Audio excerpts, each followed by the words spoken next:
Hello, BookTube. I'm here to do a tag. It's the Rootin Tootin June on the Range tag, created by Steve Donahue in honor of June on the Range, which is coming up very shortly.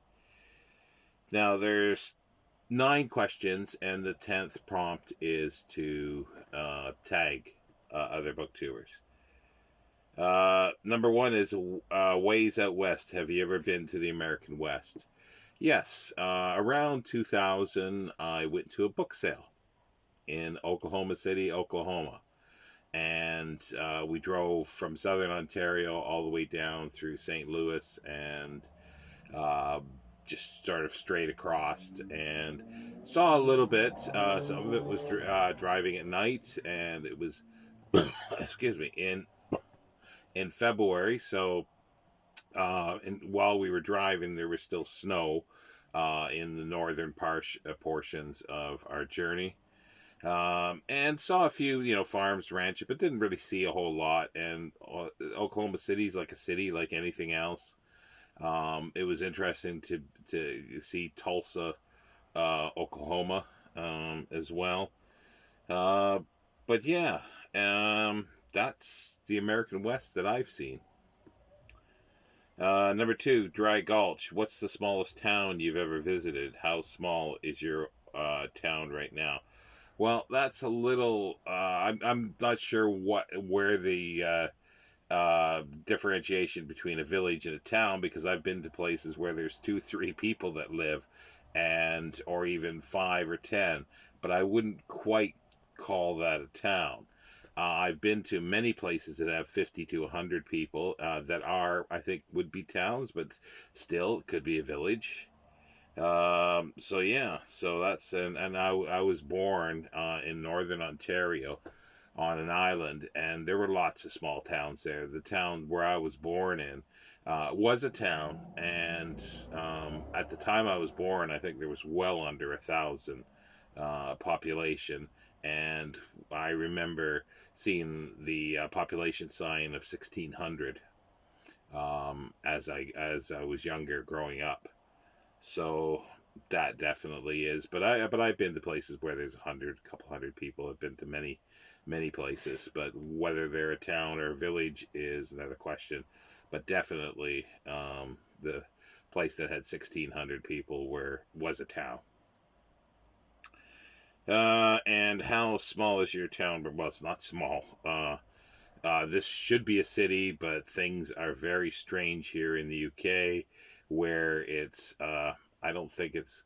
No, we're not classed as a city here, but it's getting on to, in the greater area, getting on to close to 200,000 people here, so it's quite populated, and I think it's because it's a good location for commuters into London, so that's why.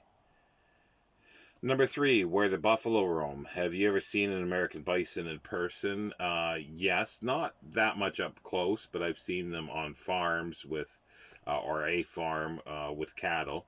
Um, and but yeah, I've never seen one sort of out in the wild. Um, and what's the largest hoofed animal you've ever seen? I have seen a hippopotamus in a zoo, but I suppose up close and personal, probably the biggest would be a camel when I was in the Middle East, or several camels. Uh, Ornery buggers. Oh, God. I'd almost been bit by them. I've been spit on them, kicked by them almost. But yeah, so that's probably the biggest, I would say. Do you have evidence that you live near coyotes? Nope. No, definitely not here in the UK. There are foxes, but Steve said foxes do not count. Because there's a fox that comes up and down my street at about 3 a.m. some mornings. I see him trotting down, or her trotting down the street. It's for the people that are out there. It's the most intelligent life that you see around here. Uh, Wolves, yes, grew up with lots of wolves around. They'd have coyotes for breakfast, lunch, and dinner. Number 4, old Doc Frye. What's your history with westerns, novels, TV, movies? Novel wise, I suppose it goes back to my dad used to like westerns, and I remember Zane Grey's. I think they're sort of cream colored hardcovers with a red spine panel on them. Some Max Brands, but also I remember picking up a book, and I never have sort of tracked it down to see what it's who wrote it. It's got sort of not a great title these days, but it was called Squaw Man. And I remember some paperbacks, and one I remember vividly. Pretty sure it was yellow. It was called Five Graves to Boot Hill, and it had a picture of a cowboy or some like with a horse rising up in front of a either a building or a train carriage, shooting. I believe I remember that one, and other ones as well. But it was interesting. I think it probably was a Dell paperback, but that's sometime in the 70s. And that's for novels. Louis L'Amour, I didn't see until a long time later. TV, yeah, I grew up on a diet of westerns, TV, uh, Bonanza, Ponderosa, Maverick, High Chaparral, like just huge number of TV westerns, and films. Yeah, just dozens. Uh, John Ford films, The Searchers, you name it, everything, all the classic westerns from the even 30s, 40s, and 50s and 60s, and just yeah, so many of them, even silent westerns, which I find very interesting.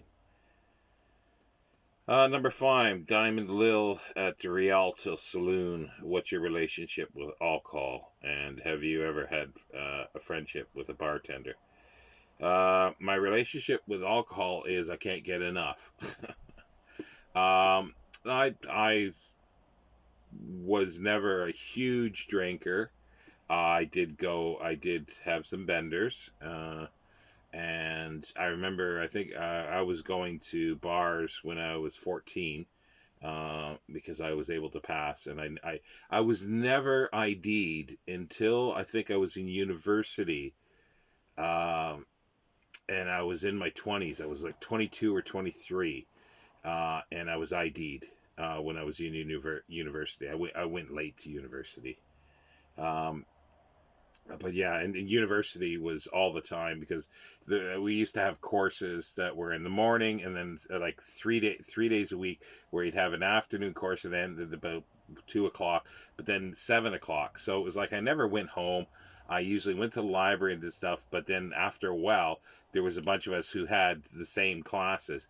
We would just go to a bar. It was called Phil's Grandson's Place. It was in the basement, and we just sit there and drink Rickard's Red, and eat wings 3 days a week.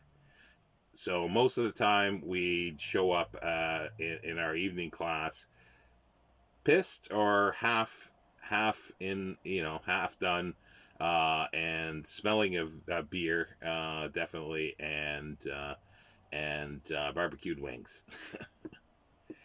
Ever had a friendship with a bartender? Not really. I never was not something I really made friends with. However, I did know a few people that were students that worked as bar staff. Uh, I was friends with them, so yes, I suppose there is. And then when I had my own bookshop, or starting to get going, where I was working, doing archaeological excavation and salvage, in the fall and the winter, autumn and winter, where there's not much work. I would work at a bar, and I was sort of night security, just sort of stayed there all night to make sure that the drunks, yeah, lots of drunks, but it was a hotel as well. Um, a hotel that wasn't a hotel. It was people that lived there permanently, but had a lot of issues, substance abuses, and on assistance, and just to make sure nobody broke in to the place. But in the evenings, I'd go before it closed, like several hours before it closed, to replenish the stock of beer and whatever. I also cleaned it up. I cleaned up after as well. But I would serve beer at times when it was really busy. So I did that. Um, The City Slicker from back east. What do you consider the best Western you've ever read? Um, I've not read Lonesome Dove, so I don't know. I think the best Western that I've read is the Oxbow Incident by Van Tilburg Clark. Can't remember his first name actually. But yeah, the Oxbow incident I think is the best one that I've ever read um, so far. Number 7, the man with the badge. Have you ever been in charge of other people? What's the most authority you've ever handled, and would you be good at it? Well, I did supervise archaeological teams doing salvage archaeology and um, assigning tasks. I sort of ran while I was a student, the laboratory for archaeology, and there'd be other students, and I'd sort of teach laboratory techniques to the first year students, and I would give, in the ones that volunteer, I would give tasks to do, same as everything else, and any managerial positions that I've had. I would appoint tasks for people to do. I thought I was pretty good at it, because the one thing that I did that I think was seemed to have been unique. It should be um, pretty evident and pretty clear of what you do is you learn what the people are good at and have them do those things. But my experience on the opposite end is that managers don't do that and people in charge don't do that. So yeah, so I think I was okay. Not, wielding huge power, that's for sure. Number 8, the Tombstone Kid. Have you ever fired a gun, been a gun aficionado, been shot? I have fired guns, a number of guns. I'm not a gun aficionado. I've never actually owned a gun, uh, but I'm interested in guns. I do have a historical interest, and I like the intricacies of a gun, um, and sort of the evolution of certain things, but not sort of more recently, but sort of up to maybe First World War, I suppose, and that's about it. I have an interest in it, so I wouldn't call that aficionado. It's just a passing interest in it, and occasionally I have read stuff about it and forgotten 90% of everything, and occasionally I remember a few things. It's like I sort of remember enough that when I watch westerns, I go, wait a minute, that's not right. um, they'll have a gun. It's supposed to be set at a certain period, and they'll have a gun that's 50 years after it or something like that. It's the same as saddles and stuff like that. Yeah, it's things like that. Have I been shot? Not shot. I've been shot at many times. Number 9. It ain't the bullet that gets you, it's the fall. How would you ideally like to cash in your chips? Die with the most books. The person who dies with the most books wins. Don't you remember?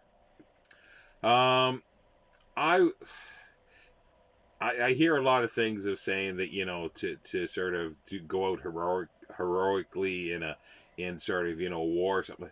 I've never been interested in, even when I was younger. Yes, standing up for something, and you know potentially could give your life for that, but that's not my dream of dying. My dream of dying is, dying 500 years from now, and after I've done, well, actually, after I've done everything that I want to do, which means that'll make me immortal. So, yeah, there you go. And number 10, tag some owl hoots. So let's see. I'll tag. I might add a few to this if I can think of anybody else. Uh, Roy reads anything. Uh, Aaron Hook. Uh, Bill Rutenberg. Uh, David Wiley. Yeah, I'll leave it with those four at the moment. If I can think of anybody else, I'll add them in the description. Thank you, BookTube.